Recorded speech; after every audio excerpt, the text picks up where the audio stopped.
Ya, terkait dengan masalah jurnalistik fotografi yang ada, maka ketika kita berkegiatan atau aktivitas yang berkaitan dengan masalah jurnalisme, itu tidak semata-mata seorang wartawan atau reporter itu melaporkan berupa tulisan.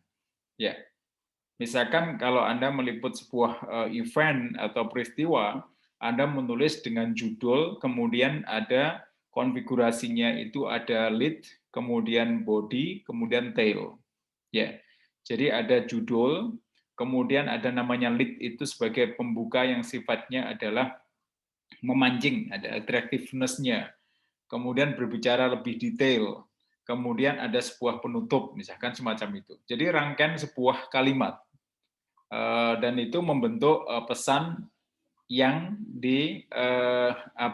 disusun berbagai kata, ya. Tetapi dalam sebuah aktivitas jurnalistik tidak semuanya harus berupa sebuah kalimat, sebuah teks atau rangkaian dari kalimat. Karena dalam sebuah karya jurnalistik tidak semua momen itu bisa disampaikan secara tertulis.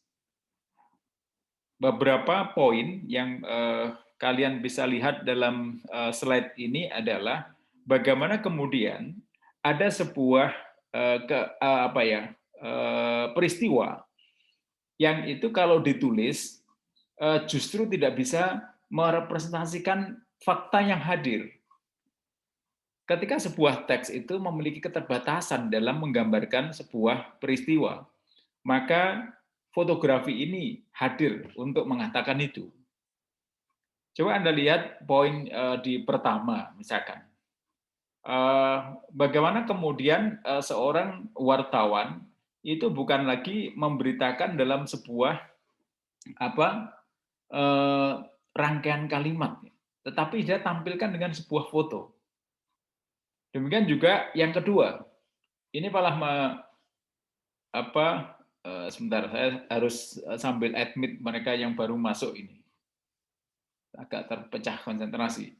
Kemudian yang kedua, kalau kita lihat poinnya adalah bagaimana sebuah foto kejadian seorang warga negara Vietnam itu ditembak mati. Dan foto ini memenangkan sebuah penghargaan fotografi tingkat internasional.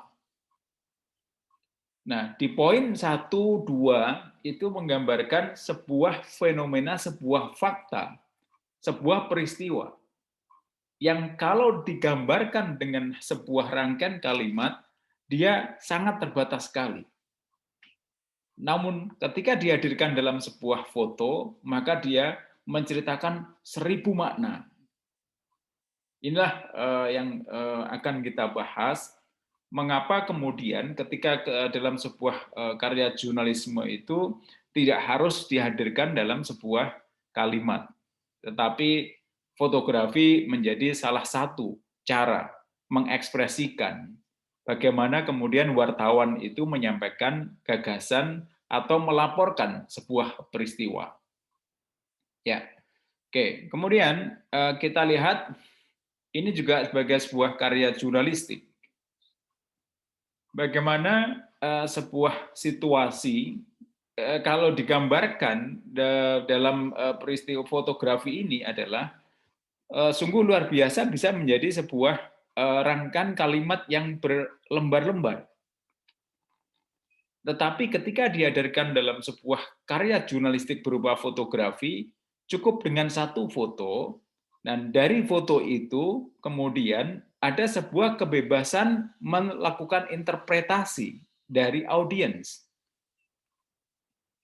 Nah, ini foto-foto yang bukan lagi hanya ditujukan kepada orang-orang tertentu, tetapi ini adalah semua orang.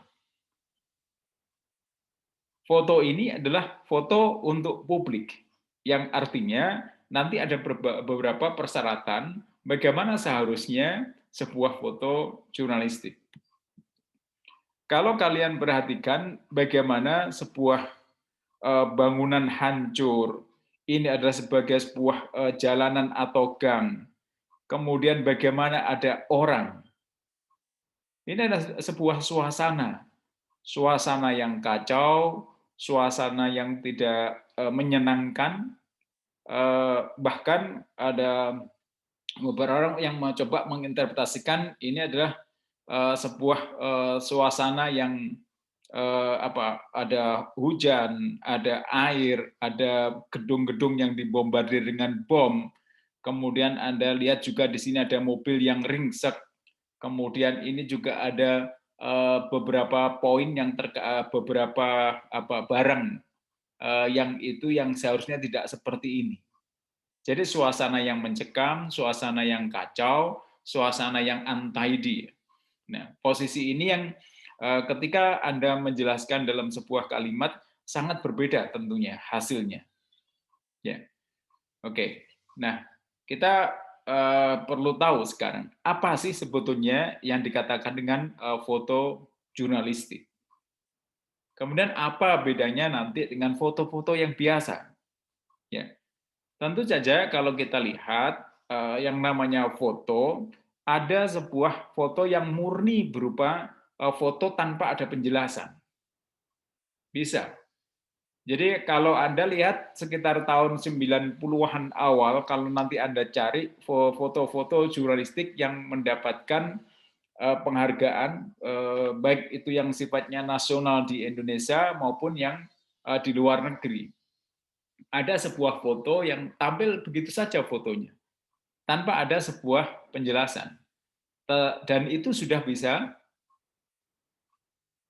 ditangkap maknanya oleh audiens, oleh publik, oleh pendengar, oleh pembaca, misalkan, oleh viewers yang ada. Nah, oleh karena itu, dalam beberapa poin, coba kita pahami dulu apa yang dimaksud dengan foto jurnalistik. Nah, di poin pertama, kita perhatikan bahwa yang dinamakan dengan foto jurnalistik adalah ada sebuah kombinasi antara kata dan gambar yang memiliki nilai. Ya. Jadi ada poinnya di sini adalah kombinasi ada kata, gambar yang memiliki nilai. Dan tentu saja rangkaian itu kemudian mempunyai makna-makna yang berhubungan dengan kegiatan jurnalistik, yaitu ada aktual, faktual, penting, dan menarik. Jadi kalau sebuah foto, ada sebuah event, ada foto, kemudian tapi tidak memiliki unsur-unsur jurnalistik ini, maka itu tidak bisa dikatakan sebagai sebuah foto jurnalistik. Misalkan foto Anda, misalkan sedang selfie, misalkan foto Anda sedang selfie di kebun binatang, misalkan dengan binatang buas, misalkan. Apakah itu masuk sebagai sebuah foto jurnalistik? Belum tentu, belum tentu. Karena nanti akan kita kembalikan di sini. Apakah mempunyai nilai-nilai news values itu? Apakah ada nilai-nilai pemberitaannya? Nilai-nilai beritanya ada enggak? Ya, ini sebagian. Tetapi tolong kalau Anda sudah mendapatkan tentang news values, maka bagaimana kemudian kata dan gambar itu memiliki news values. Jadi bukan hanya aktual, faktual, penting, dan menarik. Tetapi ada nilai-nilai lain. Yang itu semuanya sebetulnya kalau human interest, ya yang memiliki human interest yang menarik. Menarik di sini tentu saja ukurannya adalah untuk audiens yang masif sifatnya. Menurut Alwi, tahun 2004, foto jurnalistik itu didefinisikan sebagai sebuah kombinasi kata dan gambar yang memiliki kesatuan makna dalam komunikasi, kesamaan antara latar belakang sosial dan latar belakang dan sosial pembacanya. Jadi mempunyai keterkaitan. Ya. Kemudian Wijaya mendefinisikan bahwa foto jurnalistik itu harus memiliki unsur kemenarikan bagi pembaca. Pembaca yang dimaksud di sini target pembaca. Jadi kalau misalkan pembaca antara media satu dengan media lain itu belum tentu sama. Tetapi yang dipastikan adalah bagaimana kemudian sebuah majalah itu memuat foto yang betul-betul mampu memikat dari perhatian pembacanya. Ya.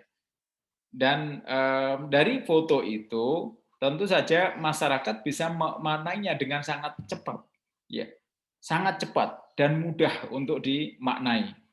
Nah, terakhir, kalau kita perhatikan ada sebuah peran yang harus disampaikan oleh sebuah karya jurnalistik, sebuah foto jurnalistik, bahwa sebuah foto jurnalistik adalah bukan hanya dengan menampilkan foto begitu saja, tapi bagaimana kemudian foto itu mengandung nilai berita, memiliki informasi, atau ada pesan yang disampaikan melalui gambar itu.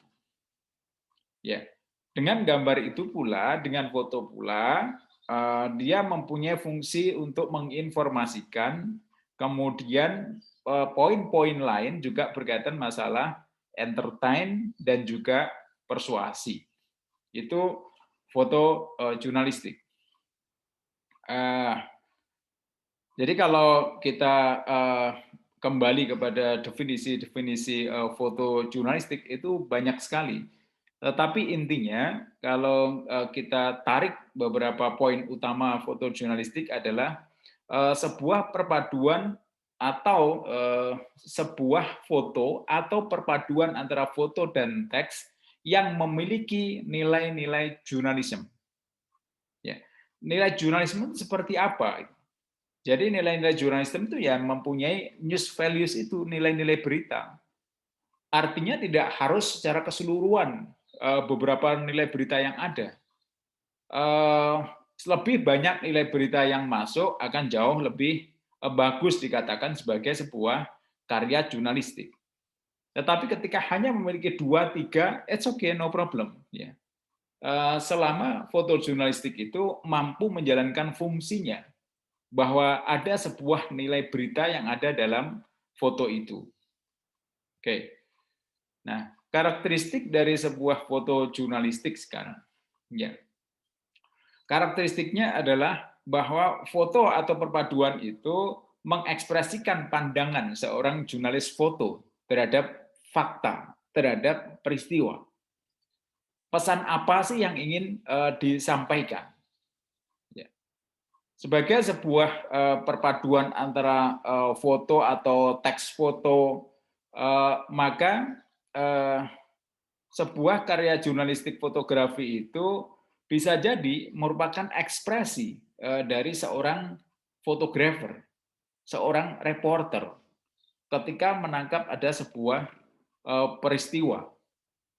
Tentu saja ekspresi-ekspresi yang dimaksud di sini bisa jadi adalah ekspresi pribadi. Karena nanti kalau Anda pelajari dalam sebuah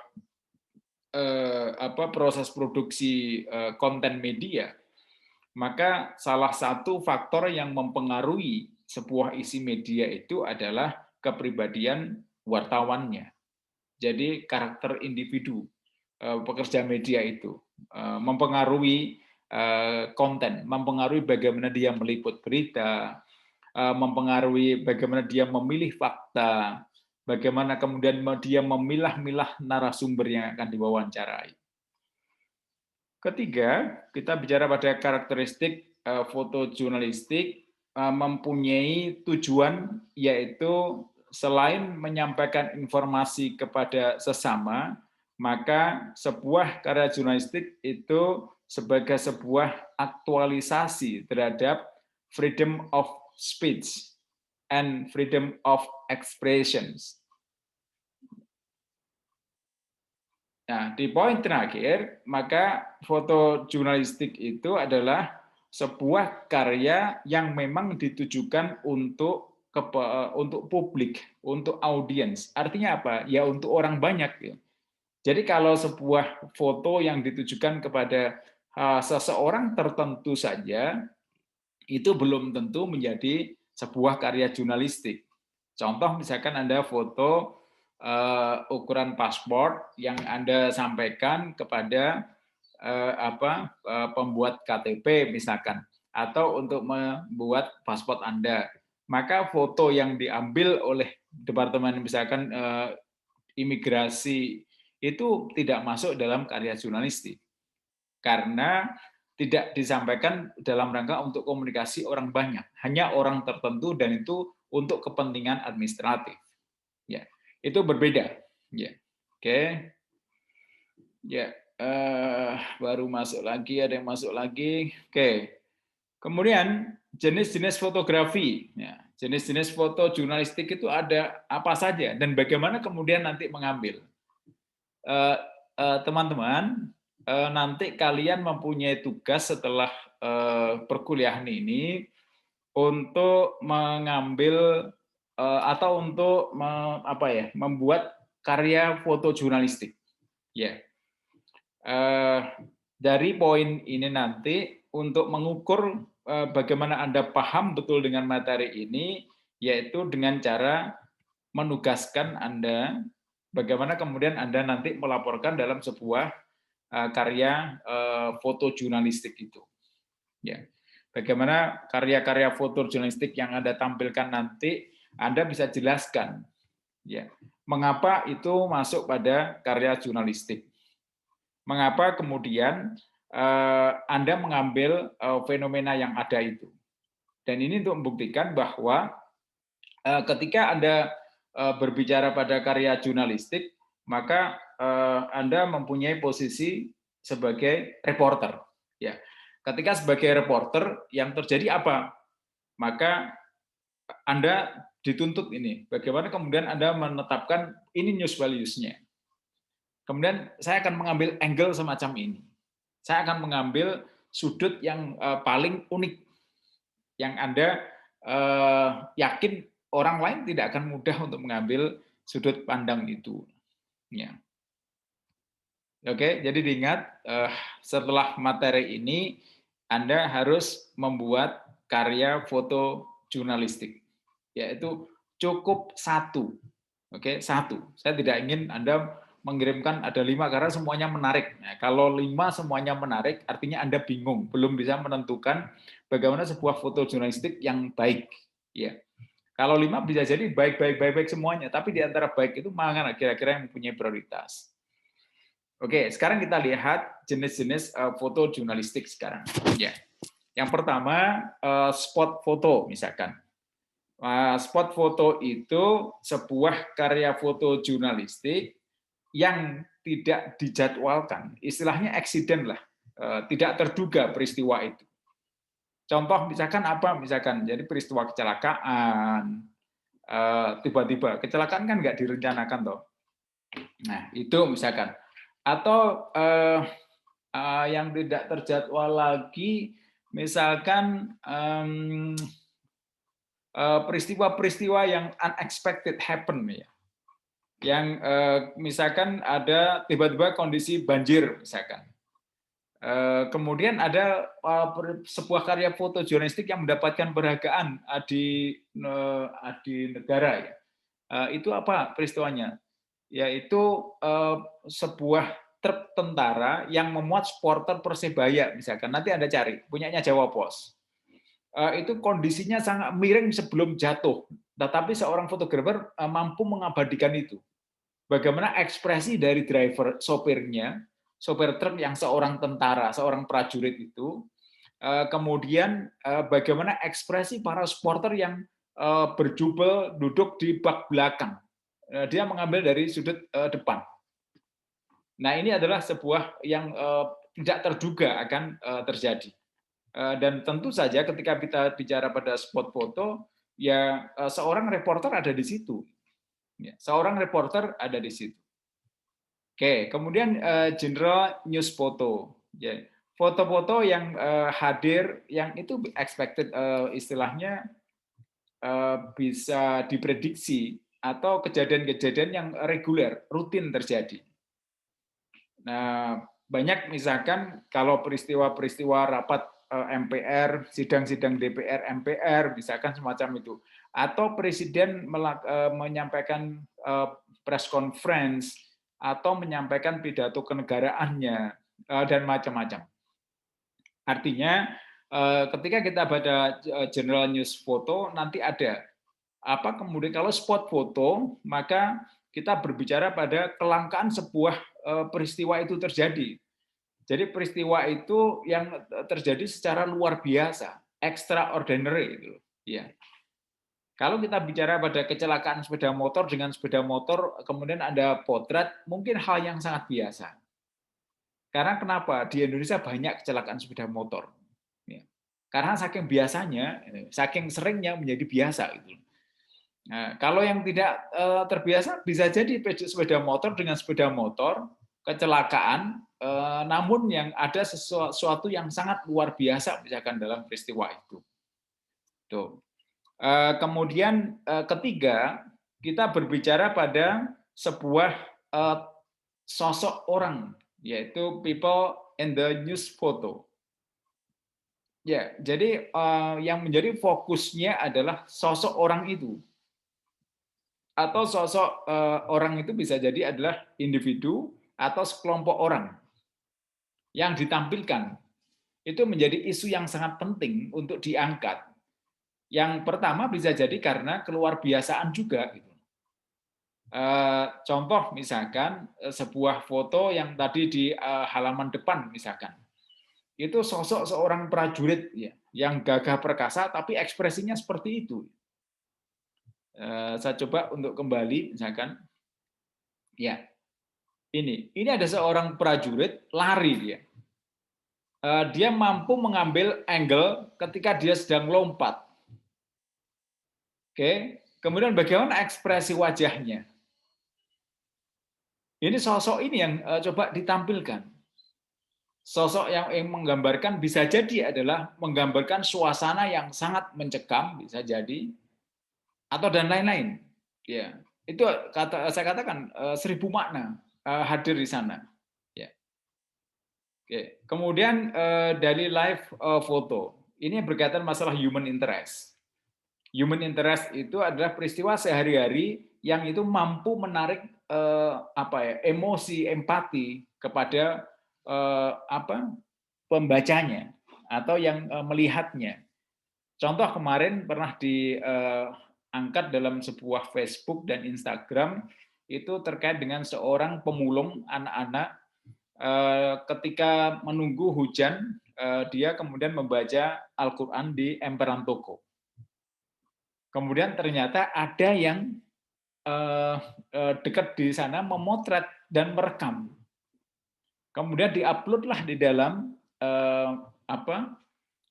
di dalam akun media sosialnya. Meskipun ini bukan sebuah karya jurnalistik karena dia bukan seorang yang bekerja untuk media, tetapi dari isinya dia mampu membuat seseorang itu berempati yang luar biasa.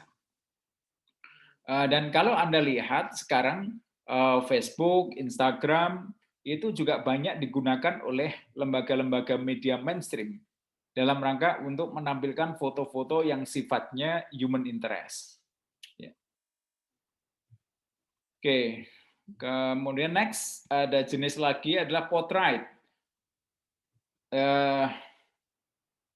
Ini dalam rangka untuk sekali lagi ini masuk pada sebuah sosok orang yang lebih khusus lagi, bisa jadi adalah foto yang menampilkan secara close up wajah sosok tertentu, ya, karena memiliki sesuatu yang lain. Nah, foto yang pernah ada di dunia karya jurnalistik, foto jurnalistik internasional itu misalkan foto seorang Indian yang ada di Amerika. Jadi yang wajahnya seperti yang Anda tahu kalau di televisi atau di YouTube kalau Anda lihat, kemudian telinganya itu melebar ke bawah dengan berbagai aksesoris seperti misalkan rangkaian gigi-gigi manusia, gigi binatang dan macam-macam itu.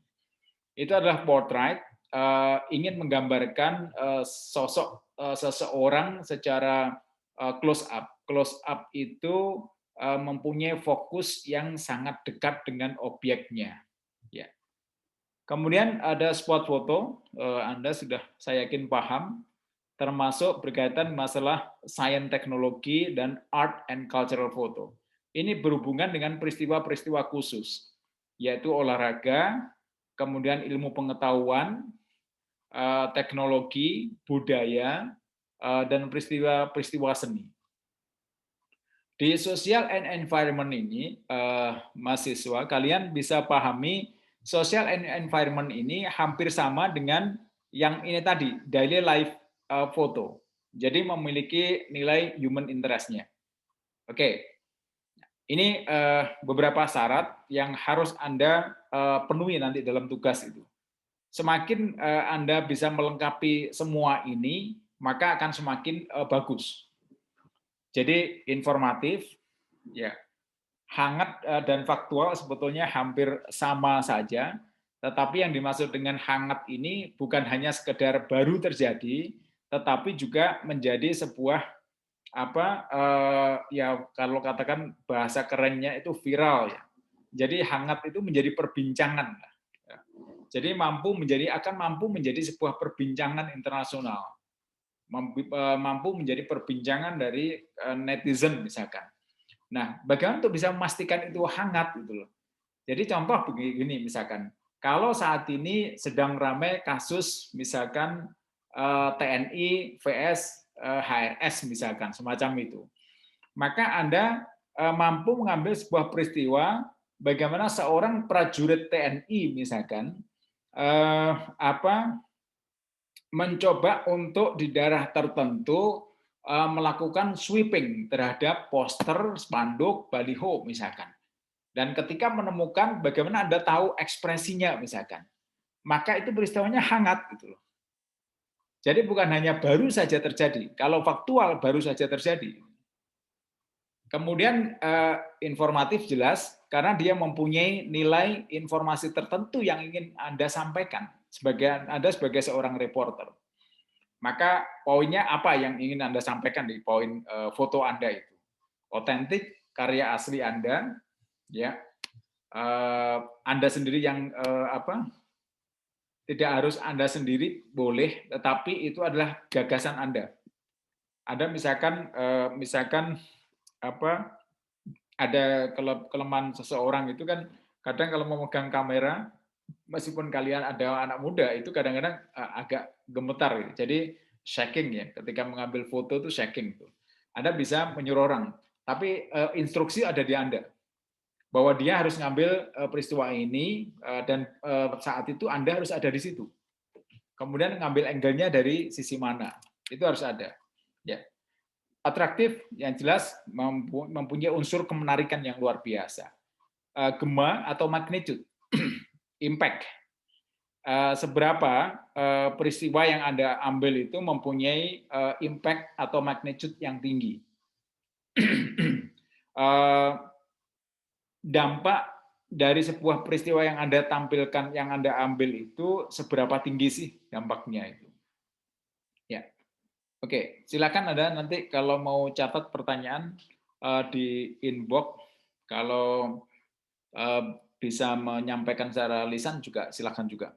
Oke, ini beberapa contoh juga sebuah karya jurnalistik, foto jurnalistik ya. Ini bisa jadi adalah menjadi daily of life, bisa jadi itu. Tetapi bagi kita ini kan bukan daily of life. Gitu. Tetapi ada sebuah gambaran yang ingin ditampilkan bagaimana ini kan ada tulisannya Living with War. Ini karya Hossam Katan. Bagaimana anak-anak tetap mempunyai kebiasaan untuk menikmati waktu bermain dengan air. Dan air ini bisa jadi bukan air banjir, tetapi adalah karena dari limpahan saluran air. Karena air di sana begitu sulit, air bersih, maka dan fasilitas-fasilitas umum misalkan untuk kolam renang juga nggak ada, maka ternyata anak-anak masih juga menikmati. Ya. Jadi kehidupan anak-anak yang ada di sana bisa jadi adalah karena sudah terbiasa dengan bom, suara desingan-desingan peluru, maka ini menjadi sebuah pesan kepada kita bagaimana anak-anak yang ada di jalur Gaza itu tidak bisa hidup normal seperti yang ada di negara kita. Banyak makna yang disampaikan di sini. Bisa jadi ini adalah sebuah kebengisan Israel ketika membombardir, sehingga masyarakat sipil pun, anak-anak pun itu menjadi terlantar. Inilah sebuah contoh akibat peperangan, bisa jadi. Oleh karena itu pesan lebih lanjut biasanya ini terkait masalah peace journalism, jurnalisme damai. Oke. Kemudian ini ada sebuah teknik yang kalau Anda perhatikan, bagaimana dia ingin fokus kepada sosok orang ini. Sosok orang ini tidak terkenal. Ya. Dan Anda bisa lihat bahwa kondisinya bagaimana. Dan bagaimana kemudian background semacam ini dikaburkan. Ya.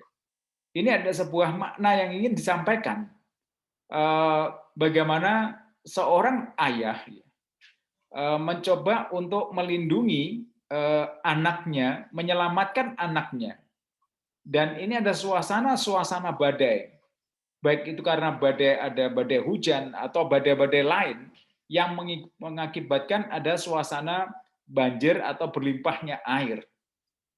Tetapi sang ayah menggendong anaknya, ini kan human interest yang dimunculkan. Ya, tentu saja nanti akan ada teks sedikit yang bisa Anda beri tekanan ya. Ke arah mana Anda akan memberi pesan misalkan. Contoh misalkan pengorbanan seorang ayah dalam misalkan. Ya. Kemudian ini juga terkait penguburan massal misalkan. Kalau Anda lihat foto-foto ini tidak mudah muncul dalam media Israel. Anda tidak akan banyak menemukan itu. Nah, kenapa Anda tidak banyak menemukan itu? Karena foto jurnalistik itu juga memiliki ideologi. Tidak semua peristiwa itu akan dianggap menarik oleh sebuah media. Bisa jadi ini karena ada kebengisan dari Israel, maka media Israel tidak mungkin akan membuat ini sebagai sebuah berita. Ya. Oke.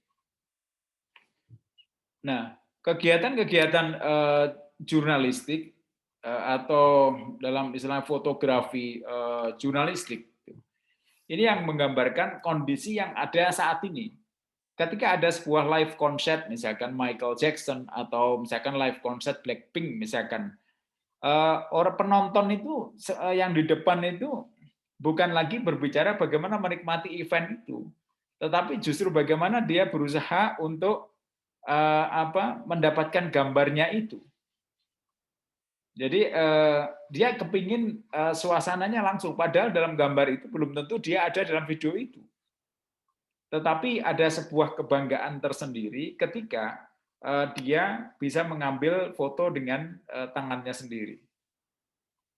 Most people, jadi hampir kebanyakan orang itu terlalu khawatir untuk tidak bisa mendapatkan gambar. Jadi khawatir tidak mendapatkan gambar. Dan itu menjadi lebih khawatir dibanding dia tidak bisa menikmati sebuah peristiwanya, momennya itu tidak bisa menikmati itu.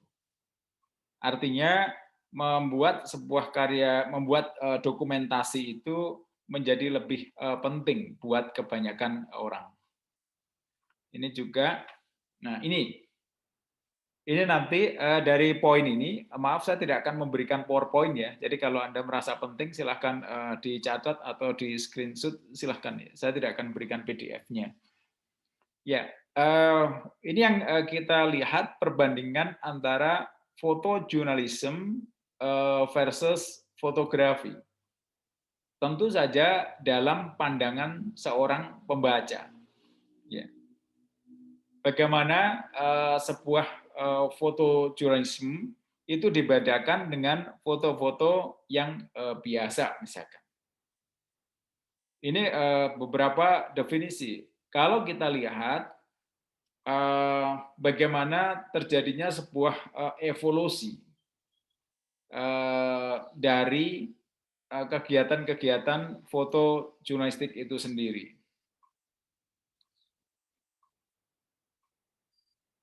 Ya, ini adalah poin-poin yang kita bisa ambil bahwa sebuah foto jurnalisme itu dulu seperti apa, kemudian pada akhirnya seperti apa. Ya. Kalau Anda lihat film Spider-Man misalkan, tokoh dari Spider-Man itu kan pernah menjadi atau istilahnya freelance dalam sebuah media dengan mengambil foto bagaimana Spider-Man beraksi misalkan semacam itu.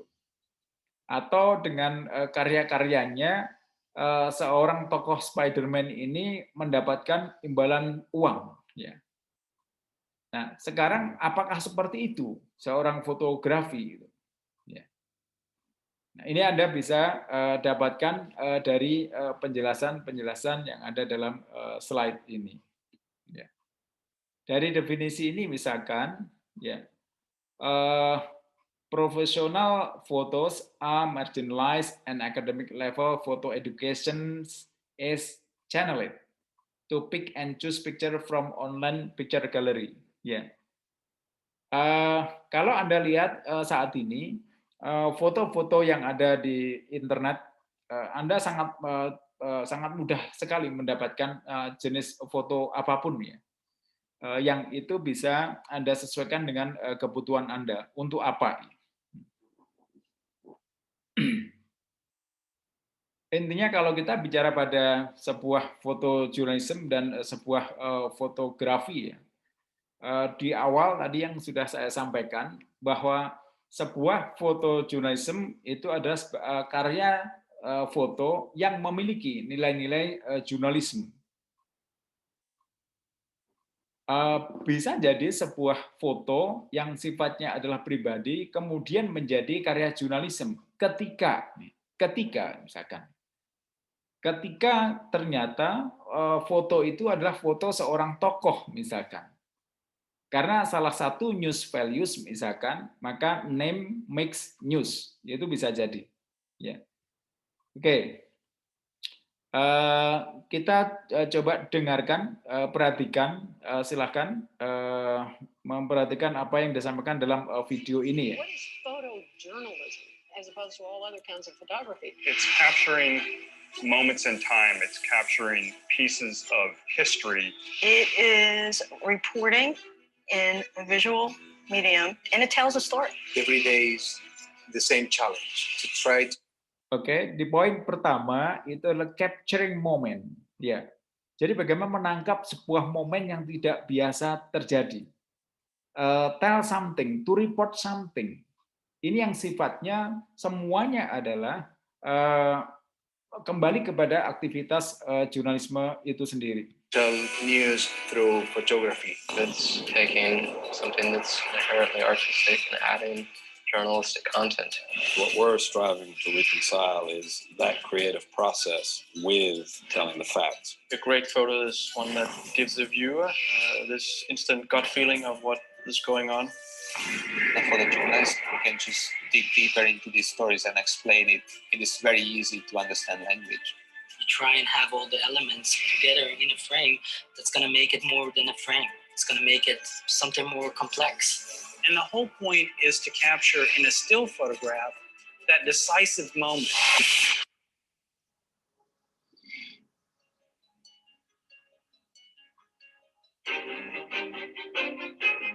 Photography is one of the most important parts of journalism because it reaches people so powerfully. It's quicker, it's more visceral than text. A photo is immediate. Photography is prominent. It's the first thing that the viewer will look at. A good picture makes you look, and hopefully makes you look a little longer. You're trying to communicate the essence of the story. What is the event? The photo helps tell the story. Still photography gives the world something to concentrate on, something to look at, something to think about, something to ponder. Some photographs are effective because they're simple. Some photographs are effective because they're complex. Other photographs are effective because the subject matter is compelling in and of itself. You have a number of photographers with a lot of different areas of expertise, from the sports work to news to in-depth picture stories to portraiture. You're trying to convey a story with images as opposed to just the written word. It's like a travel story. You can read and say all you want about how beautiful it is, but when you look at that image, you just want to be there. As soon as the photographer snaps the shutter, they've captured a moment that will never be recovered. The photographers that are out there in the field are shooting the important events of our time, the conflicts in Afghanistan and Iraq, social issues going on in Kenya, ecology issues. Those situations need to be documented and they need to be shown to the world. The photographers that are represented in Pictures of the Year International are doing it every day. As a storyteller, you have to decide what kind of story you want to tell. Then you have to go for the pictures you have in your mind. This is the story about people with no chance to get a better life. In this case, about untouchables. 1/5 of the Indian population was actually abused every day. Really on the bottom of the Indian society. They're called the Dalits, which means the broken people. And that's what they really are, the broken people. The Dalit people perform all the jobs that are considered unclean. And this is one of them, handling dead bodies. Oh, sorry.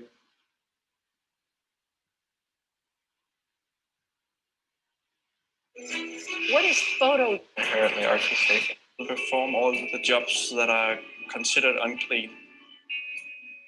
And this is one of them, handling dead bodies. They seldom get any payment.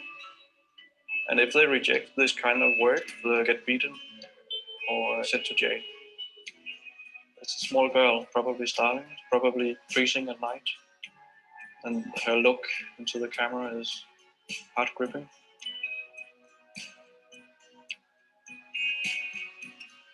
I wanted to tell the story about the Dalits because I saw it as an opportunity to change the future for these people. Photojournalism can make people reflect. You get this instant insight. If you just read this, it wouldn't give you the same feeling as seeing this picture.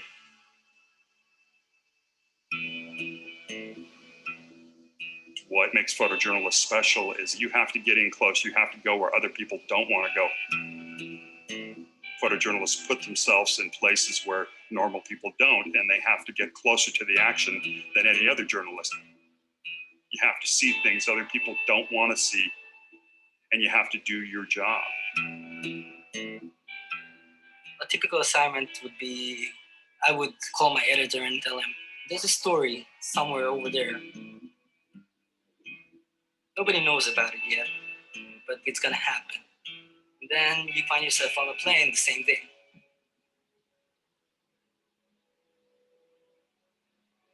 I am attracted to emotions and the way people are reacting. When you're in a war zone or in a conflict, this thing. Oke, bisa teruskan ini. Gets back to the photographer's role. They really care about the community that they're working in. The bottom line is heart. And the one thing that photojournalists have always had is heart. Most photographers are innately curious people. And as a photographer, you have an excuse for your curiosity. Try and understand what makes people tick. Sometimes a single image does it best. Sometimes a handful of pictures tell a story better. The series is called Carry Me, Ohio. It's a look at some of the communities in southeastern Ohio that really relied on extractive industry for a long time. Once those resources dried up, they didn't have many opportunities for jobs or anything. When you're working on long-term documentary work, you don't have any context really to be there other than I'm a photographer and you interest me. This image was taken in Gloucester, Ohio, which is one of the towns really hard hit in that area. There's one corner that everybody just hangs out on. Most of the kids don't really have anything to do or to expect out of life after graduating from high school if they get that far. It's definitely all about the people for me. Human interest stories, anything that allows me to get a little below the surface. That's a photo from the Goins family in Chauncey, Ohio. They've been going through a lot. They were actually moving from one trailer to another. They had a lot of illness in the family. Certainly didn't know at that point the context of the story. But that photo is slightly symbolic. It was a transition point for the family, not from shadow into light necessarily, but from a very chaotic period in their lives into something that's a little more structured and sane. You hear a lot of photojournalists say we're trying to give a voice to the voiceless. Photography can serve a purpose, and it does have meaning. Everybody deserves a voice. We're a window into the world. And there are a myriad of different ways of looking at photography and using photography to tell a story. But the photographic process is a creative process. And photography is a reflection of the photographer. I spent 7 years working as a newspaper photographer with the second largest daily in Hungary, where I am from. You come to the point when you would like to raise your own question, to see things from your own perspective. So I decided to become a freelance photographer, free to go wherever I want. I'm traveling all around the world on a project that shows this unfolding water crisis that the world is facing. It's about water and the conflict that water generates. I try to understand the subject I'm photographing, but I really just go and experience it. I went to Australia to see the major problem with the drought. There are parts where there's no rain. This flood in Bihar, in India, was extreme. Aid did not reach these people. A photojournalist is a storyteller, but just telling a story is not enough. What I really like to do is to challenge the existing imagery and just create something different. The camera is the least important part. This is the camera I'm working with. There's nothing you can control. All you can do is point and shoot. As a photographer, I really feel this urge to go to places when access is difficult, when conditions are extreme, where people need help. There are images that can summarize the pain and show how water destroys life. If I'm working for the right cause, it's appropriate to show how people feel, even if the situation is pretty desperate. Photography helps people to stop and contemplate. That's one of the strengths of an image. I don't think there's anything that one ought not to photograph. What we want to do is record the reality and be as brave as we can be about giving people the reality. We need to give a picture of the world, because not every citizen can be everywhere looking. I photographed in Africa, Iraq, Afghanistan, Palestinian territories, and Israel, Pakistan now. For me, the photojournalist's job is to be a witness, nothing else. It's not difficult to imagine this as 1,000 years ago. What I try to do is tell the story with only one photo. Every day is the same challenge. When you see that something is going to happen, you keep the good position and then you shoot. We are covering here mainly hard news. Crisis, conflict, war, people struggling to get food.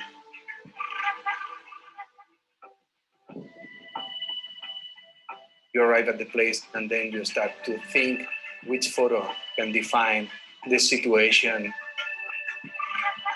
The kind of crisis we are covering in this country is dramatic.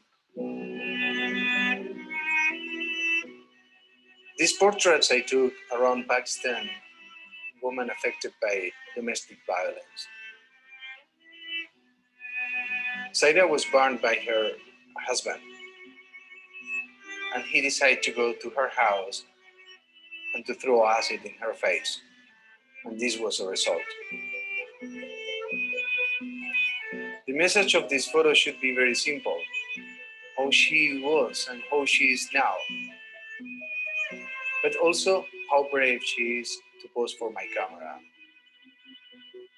All of them were burned by their families with acid. It's important for people to see these photos, but I think it's another kind of work. We can be affected emotionally, but to be affected emotionally is not very good for this kind of job. It's our daily challenge as photojournalists to try to be ready for the next story. The power of photojournalism can affect social change. It has been proven in the past, and it continues to hold true today.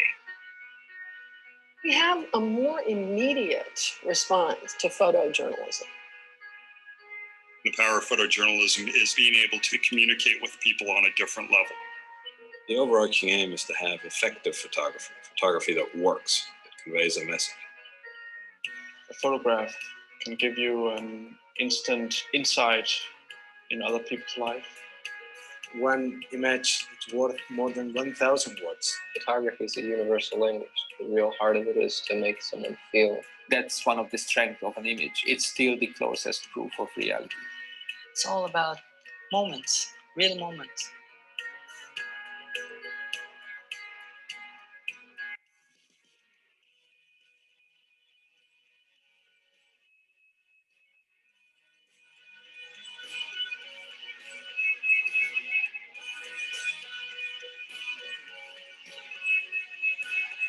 You ask anyone about a particular event in history, what do they remember? They remember the still images.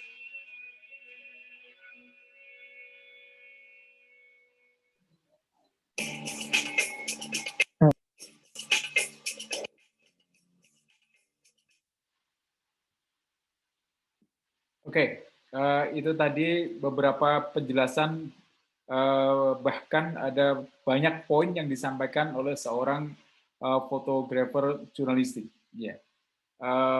Baik yang dia langsung sebagai fotografer atau dia sebagai sebuah chief editor dari sebuah karya jurnalistik. Banyak hal yang disampaikan di awal. Pertama, bahwa fotojurnalistik itu mencoba untuk mengungkapkan, menyampaikan, melaporkan peristiwa dengan apa adanya. Kalau dengan teks itu kemungkinan ada distorsi, tetapi dengan foto maka dia akan mencoba untuk how to cover, convey, ya, melingkupi semua peristiwa secara utuh. Maka ketika kita bicara pada foto jurnalistik itu, di poin-poin terakhir tadi, seorang reporter foto jurnalistik mengatakan bahwa satu buah foto itu bisa menjadi sebuah satu gambar itu bisa memiliki jutaan, bisa tidak mungkin akan bisa digambarkan dengan baik oleh sebuah kalimat, bahkan dalam thousand of word, ribuan kata.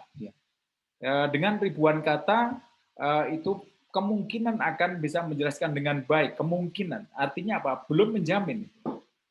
Maka dari poin ini yang kita lihat adalah bagaimana kemudian ketika kita bicara pada foto jurnalistik itu,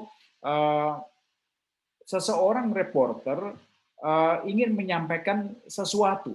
Nah, sesuatu inilah yang diartikan sebagai sebuah karya jurnalistik apabila salah satunya dikatakan adalah instantly membuat orang mudah memahaminya dan instantly make people understanding.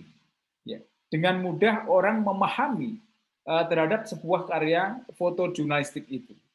Sangat berbeda ketika sebuah karya jurnalistik itu berupa sebuah teks berita. Maka dia harus membaca dan mencoba untuk merenung, kemudian memahami maksudnya apa. Tapi dengan foto itu jauh lebih mudah.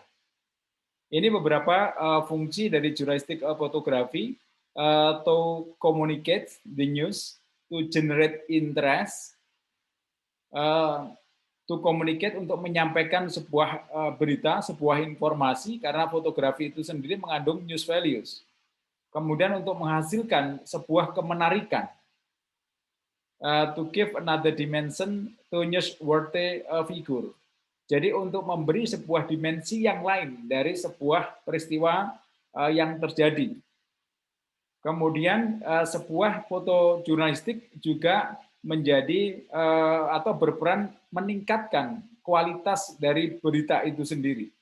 Jadi berita kalau tidak disertai fotografi, kadang orang merasa ini benar tah seperti ini. Tetapi ketika ditampilkan ada fotonya, maka dia mempunyai nilai, misalkan tingkat validitasnya lebih tinggi. Dalam beberapa hal, maka sebuah magazine atau newspaper menampilkan karya fotografi itu dalam rangka untuk ya bukan hanya sekedar news values, tetapi juga sebagai sebuah hiasan yang membuat cantik sebuah layout itu sendiri. Ya. Ini yang terkait dengan masalah tekniknya ya. Kalau kita lihat, jadi ada yang mencoba untuk kalau predicted event, predicted peristiwa, maka seseorang itu biasanya dengan menggunakan kamera-kamera yang di atas tripod misalkan. Kemudian kamera-kamera yang mempunyai lensa panjang sekali karena bisa menangkap zoom-nya sangat tinggi sekali, menangkap dari jauh dengan close up bisa. Tetapi juga ada sebuah karya fotografi itu bukan kualitas fotografinya yang coba dikedepankan, tetapi karena peristiwa yang spot tadi, yang tidak terduga tadi. Sehingga ketika bicara pada angle-nya tidak bagus, kemudian kualitas gambarnya tidak fokus, bla bla, itu tidak masalah. Karena yang diambil adalah peristiwanya itu. Tetapi berbeda dengan sebuah karya fotografi yang itu predictable. Jadi ada human interest, kemudian daily of life, maka biasanya teknik pengambilan gambarnya itu jauh bisa mempengaruhi point of interest-nya itu ada di mana. Ya. Oke. Poin yang penting untuk Anda pertimbangkan ketika nanti Anda mengambil sebuah karya jurnalistik, foto jurnalistik adalah frame. Frame itu adalah luasan mana yang akan Anda ambil. Ya. Jadi posisinya ada di mana? Pemotretannya seperti di mana nanti semakin. Jadi di bingkai di mana batas paling kirinya, paling kanannya, atas bawahnya itu ada di mana? Artinya apa? Maka peristiwa mana yang itu akan masuk dalam bingkai kamera Anda itu, yang itu menurut Anda penting untuk dilaporkan. Kemudian sudut pandang, angle. Maka angle mana?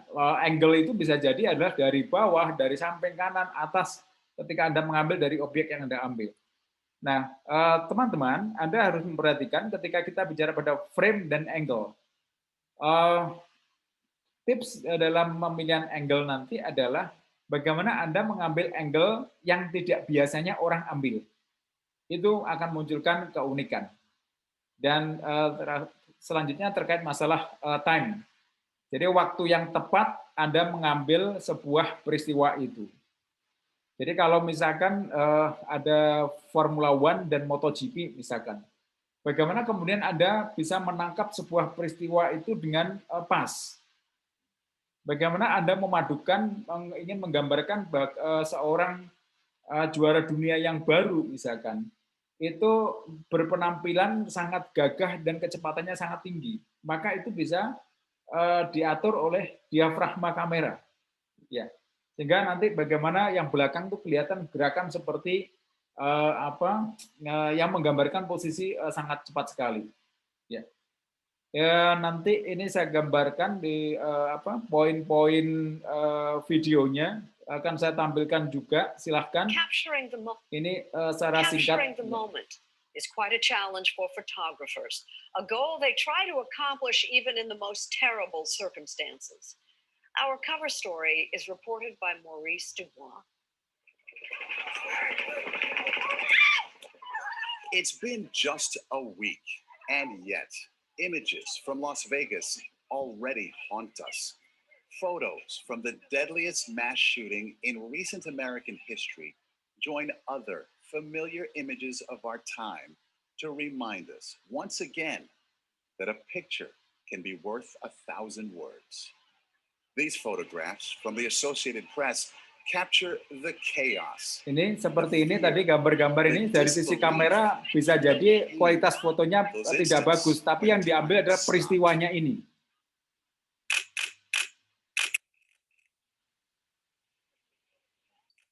Of course, millions of us carry around cameras and snap photographs every day.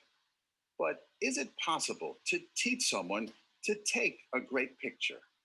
On some level, you have to have the instincts to understand what it is you're seeing, because I don't think everybody understands what they're seeing. You either see something or you don't. Can you learn to see? Yes, you can. Alyssa Adams has thought a lot about powerful photographs. Here, in a storage room containing fragments of her late husband's career, is a print of Eddie Adams' most famous photo, an unsettling image that won the 1969 Pulitzer Prize of the National Police Chief of South Vietnam executing his Viet Cong prisoner. I don't think we ever spoke about it. Not a once. Not once. Yeah, it's funny how you can live with somebody for 20 years and not talk about something like that, right? As a photographer, we really have a lot of power. But before he died in 2004, Eddie Adams and his wife did talk often about creating an opportunity for news photographers to share their stories, to learn from each other. Their workshop is now in its 30th year. At the Adams Barn in upstate New York, 100 emerging photographers are mentored by 10 veterans, many of them Pulitzer Prize winners. It's competitive. Students apply to attend the 4-day workshop, but tuition is free. What do you hope rubs off on the students today? I hope my passion for photography rubs off on them, and if you're ready and the next big story happens, you'll be prepared for it. Carolyn Cole's 2004 Pulitzer-winning images took readers to the bloody Civil War in Liberia. The camera I use as a way of exploring the world and learning about the world and helping other people to learn about that. It's a way of people making connections over long distances. Look at the light now. It's more. Her student is Roman Knertzer. He's here from Russia. Each one of us came here and we want to prove that we are good enough to be here. I'm doing my best to be as good as I can. His workshop assignment to focus on a local farmer struggling to survive tough economic times. Do you always wear your glasses, or would you mind trying one without your glasses? I just want to see his eyes a little more. Is that okay? Yeah, good idea. Yeah. Let's start shooting some pictures and looking for moments, and let's start moving and dancing. And Instructor John Philo is proof that you don't have to be a seasoned photographer to win a Pulitzer. I remember seeing pictures. I don't remember taking them. Didn't remember. I can't remember clicking a camera. To this day? No, to this day. May 4th, 1970. Demonstrations against the Vietnam War on the campus of Kent State University in Ohio. Capturing the moment is quite a Oke, itu beberapa hal yang Anda bisa tangkap, intinya hampir sama ya. Kalau melihat dari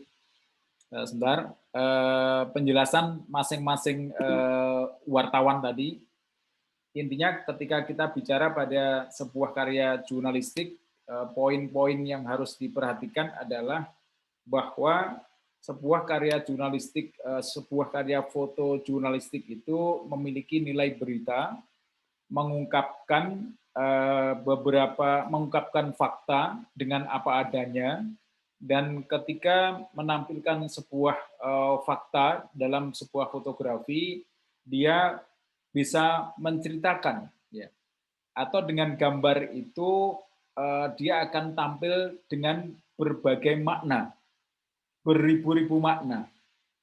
Dia tidak akan bisa dengan mudah digambarkan dengan kalimat atau kata-kata yang simpel.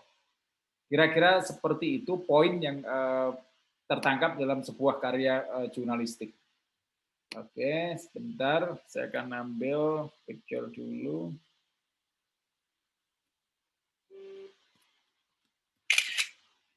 Ya, oke, silakan kalau ada pertanyaan, saya buka untuk Anda. Saya mau tanya, Pak. Ya, silakan. Mengenai penugasan fotojurnalistik tadi, Pak, kita mengumpulkannya dalam bentuk JPEG, itu diberi deskripsi singkat mengenai jurnalis tersebut atau tidak, Pak? Tadi kan dari definisi fotojurnalistik itu sendiri. Jadi sebuah karya foto jurnalistik itu definisinya kan bisa sebuah kombinasi antara teks dan foto. Ya, jadi bisa jadi dia bisa berdiri sendiri sebagai sebuah foto. Nah, nanti kalau ingin memperjelas, maka penjelasannya itu harus singkat. Jadi tidak boleh menjelaskan dalam bentuk caption yang luar biasa panjang. Kalau banyak caption, artinya captionnya itu banyak, artinya apa? Kemungkinan foto itu tidak akan dengan mudah dipahami. Jadi parameternya adalah sebuah karya foto jurnalistik yang bagus adalah tanpa teks pun orang akan dengan mudah paham apa yang akan dimaksud dalam sebuah karya foto jurnalistik itu sendiri. Namun demikian, ada sebuah penekanan yang ingin disampaikan oleh seorang fotografer, wartawan fotografi, yaitu dengan cara menambahkan semacam title.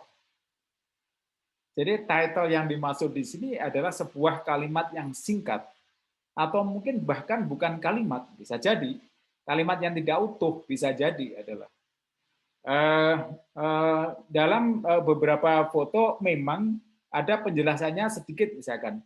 Jadi contoh misalkan peristiwa demonstrasi di bla bla bla terkait ini, misalkan selesai. Nah, Anda bisa tampilkan itu.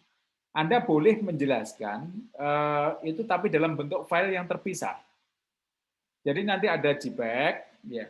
Dari JPEG itu yang Anda tampilkan, kemudian Anda tampilkan kalau Anda mau nambah caption atau nambah title, silakan di situ. Tetapi bagaimana kemudian penjelasan Anda bahwa ini layak sebagai karya foto jurnalistik itu dalam bentuk Word. Anda jelaskan tersendiri poinnya. Itu Alexander, bisa dipahami? Ya, silakan. Siap, yang lain. Bisa, Pak. Ada yang lain? Silakan.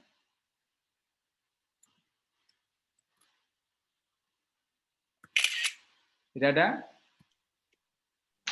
Pak, saya mau bertanya, Pak. Siapa ini? Bentar. Saya Elizabeth Evelyn. Elizabeth Oke, silakan. Oh iya, itu buat tugasnya tuh fotonya boleh diedit gak ya Pak? Kayak warnanya gitu, saturation kayak gitu-gitu. Nggak bisa. Jadi harus tampil apa adanya. Jadi Oke. tadi dari definisi yang ada itu kan ada sebuah karya foto jurnalistik itu yang pertama karena peristiwanya. Ketika kita bicara karena peristiwanya yang sangat luar biasa, ketika kita bicara pada spot ya, kejadian pada saat itu yang tidak bisa terulang, maka kualitas foto itu kadang-kadang bukan menjadi masalah. Karena momen itulah yang coba untuk tidak bisa diulang kembali. Oh, berarti natural aja ya, Pak? Ya, dengan apa adanya. Tapi pertama, karena Anda sudah berposisi sebagai seorang reporter foto jurnalistik, maka Anda harus siapkan dong. Ya, Anda harus siapkan ketika Anda hunting itu Anda harus siapkan bagaimana kameranya harus bagus, harus siap menangkap dengan situasi, misalkan kalau suasana mendung misalkan. Kalau suasana mendung itu kemungkinan pengaturan diafragmanya seperti apa misalkan. Saya nggak mau repot semacam itu Pak, saya ingin yang otomatis, silahkan. Ya, intinya nanti penilaian yang ada itu terkait dengan masalah pertama, apakah ini menonjolkan di sisi peristiwanya, atau kemudian menonjolkan ada sisi-sisi nilai art-nya, art dari sebuah peristiwa yang itu ditangkap oleh kamera. Yang kalau tadi saya sampaikan ke Anda, bagaimana ketika seorang anak misalkan dipeluk oleh ayahnya yang dalam kondisi basah, itu kan dia jalan. Nah, kondisi dalam jalan itu kan Anda bisa menata kamera Anda. Anda bisa mengambil angle yang bagus. Nah, itu nanti kombinasi mana kemudian yang menjadi nilai lebihnya.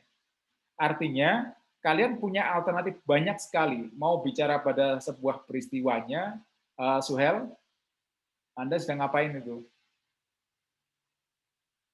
Ya, posisi Anda yang sopan dong. Ya, posisi Anda yang sopan. Iya, Pak. Sudah lagi nyender, Pak. Ya, nyender tapi bukan seperti itu caranya. Oh ya. Anda harus punya etika ketika Anda ini sedang perkuliahan gitu. Ya. Oke. Jadi nanti Anda harus betul-betul mempunyai persiapan dari sisi kamera Anda. Namun demikian, Anda tidak akan saya tuntut untuk mempunyai kamera yang sangat luar biasa bagus. Karena Anda bisa mengambil nilai poin lain. Poin lain yaitu berkaitan dengan masalah keluar biasaan dari sebuah peristiwa itu. Ya. Ya, makasih Pak. Yuk, sama-sama. Pak, saya mau bertanya, Pak. Nah, siapa? Zaki, Pak. Okay. Nah, kalau apa ya, Pak ya? Kalau di daerah kita sendiri, misalkan kita foto melakukan paparazi, pasti kan terkesan tidak sopan, Pak ya. Ada nggak, Pak, kayak buat saran-saran supaya kita apa ya, Pak? Kesannya biar lebih sopan dalam paparazi gitu, ada nggak, Pak? Kalau paparazi itu namanya paparazi itu kan mencoba untuk mengambil momen-momen yang sifatnya private. Kalau reporter itu bukan sesuatu yang sifatnya private. Anda mengambil peristiwa-peristiwa yang sifatnya publik. Kalau Anda misalkan meliput orang jualan di pasar misalkan, itu kan publik. Nggak masalah. Apalagi kalau kita melihat kondisi di Indonesia misalkan. Nggak masalah itu. Kalau paparazi itu Anda harus cari. Paparazi itu adalah orang yang mencoba untuk membunuh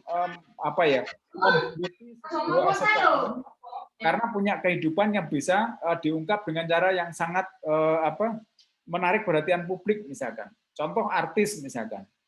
Artis itu dikejar-kejar, tetapi ketika dia sudah dalam suasana di publik, di depan umum, maka itu menjadi konsumsi umum juga.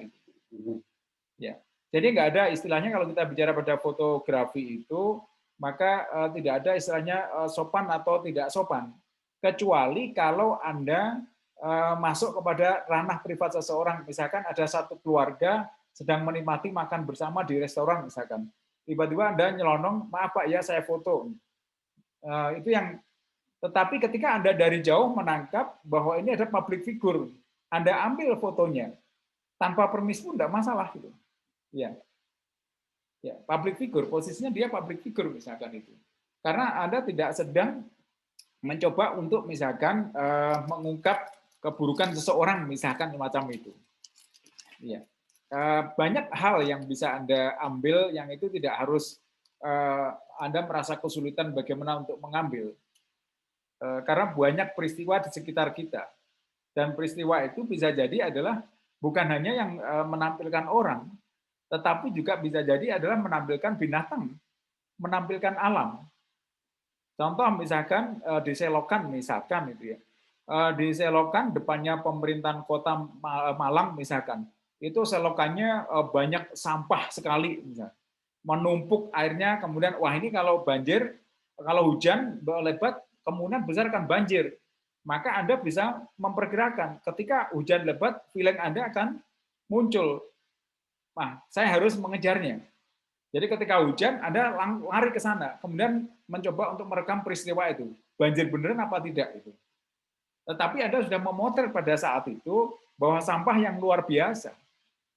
Nah, itu sebagai kritik juga kepada pemerintah itu. Sebuah tumpukan sampah di got di depan pemerintahan Kota Malang. Selesai. Jadi sebuah tumpukan sampah yang tidak seharusnya ada. Ya. Artinya sampah yang tidak diharapkan. Itu kan bisa menjadi sebuah fotografi yang memiliki news values. Ya. Baik Pak, terima kasih Pak. Yuk. Oke. Ya. Ada 37 yang hadir ya. Oke. Jadi materi itu Anda untuk beberapa video saya coba nanti kalau memiliki pertanyaan-pertanyaan Anda bisa tanyakan insya Allah minggu depan. Jadi tugas ini bukan untuk 1 minggu, tetapi kemudian ketika Anda dapatkan Anda storekan saja, gitu. Semacam itu aja. Jadi bisa jadi nanti satuannya kemungkinan 1 bulan atau bahkan kemungkinan pokoknya jangan sampai UAS lah. Gitu. Karena UAS nanti Anda akan punya pekerjaan yang lebih berat lagi itu. Oke, ya. Silakan Oni. Kalau mau bertanya, silakan Oni. Pak, saya ingin bertanya soal absen. Absennya itu kita lewat Gapura atau? Kalau absen nanti aja. Kita bicara materi dulu. Ya. Materi absen nanti aja. Kita bicara pada materi dulu. Ya. Ya. Ada lagi terkait masalah materi dulu? Ada? Ya. Oke, 37 orang. Koordinator kelasnya siapa ini? Mana? Koordinator kelas? Saya. Oh iya, Edwina. Oke, Edwina. Ya, jadi teman-teman semuanya, semua tidak boleh berkomunikasi japri personal message ke saya, kecuali koordinator kelas. Ya, karena itu akan mengganggu, bahkan nomor Anda kemungkinan akan saya blok. Ya. Jadi etikanya langsung kepada koordinator kelas. Apa gunanya ada koordinator kelas? Jadi cukup dari koordinator kelas, bukan karena saya tidak mau berkomunikasi dengan kalian. Semakin banyak mahasiswa yang berkomunikasi secara personal message, nanti akan kemungkinan akan terselip pesan-pesan dari yang seharusnya penting menjadi tidak saya perhatikan. Nah, terkait presensi, sudah saya sampaikan ke Edwina, bagaimana tadi solusinya, cuma saya belum bisa selesaikan tadi, sampai sekarang saya belum selesaikan, tetapi saya sampaikan selama ada bukti, nah buktinya itu yang memverifikasi koordinator kelas. Jadi saya percaya pada koordinator kelas, oleh karena itu saya harapkan koordinator kelas bisa memegang kepercayaan saya, ya, bahwa anak ini menghadir, tidak hadir. Nah, termasuk hari ini, ketika ada 37 yang hadir, maka jumlah kelas ada berapa, Edwina? Ada 39, Pak. Jadi ada 2 yang tidak hadir ya. Ya. Jadi ada 2 yang tidak hadir, nanti dilaporkan ke saya setelah perkuliahan ini ya. Oke, nah kemudian nanti terkait dengan materi ini, sekali lagi Anda bisa tanyakan kembali, pokoknya cari yang momen yang terbaik lah, cari sebuah peristiwa yang terbaik untuk bisa menjadi karya jurnalistik Anda. Oke? Ya. Ada pertanyaan lagi? Tidak ada?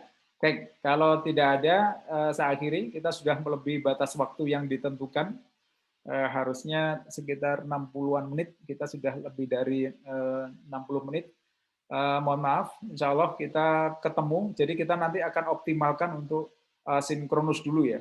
Karena materinya agak lumayan penting untuk membentuk ya pemikiran jurnalistik kalian semuanya. Terima kasih, mohon maaf atas salah kata dan khilaf saya. Selamat sore, Assalamualaikum warahmatullahi wabarakatuh. Waalaikumsalam. Terima kasih Pak, selamat sore. Terima kasih Pak. Saya tutup ya. Ya Pak.